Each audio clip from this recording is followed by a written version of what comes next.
ঈদ সামনে রেখে ইতালির বিভিন্ন শহরের বাংলাদেশি মার্কেট ও শপিং সেন্টারগুলোতে বেড়েছে ক্রেতাদের ভিড়। নতুন পোশাক, খাদ্য সামগ্রী ও ঈদ উপহার কেনায় ব্যস্ত সময় পার করছেন প্রবাসীরা। অনেকে কুরবানির পশু কিনতে যাচ্ছেন খামারে, আবার কেউ কেউ বুকিং দিচ্ছেন মাংসের দোকানে। আমরা বাঙালি ভাই বেড়াদার আরবিয়ান আছে, ইজিপশিয়ান আছে, পাকিস্তানি আছে, তো সবাই এই দেশে কুরবানি দিচ্ছে।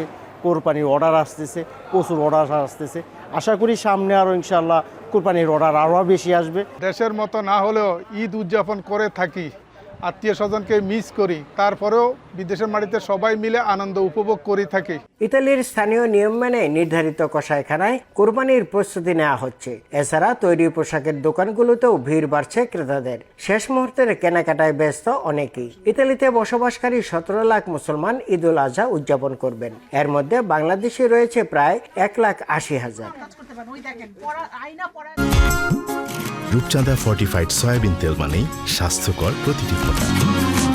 ঈদের প্রধান জামাত অনুষ্ঠিত হবে রাজধানী রোমের ভিক্টোরিয়া পার্কে।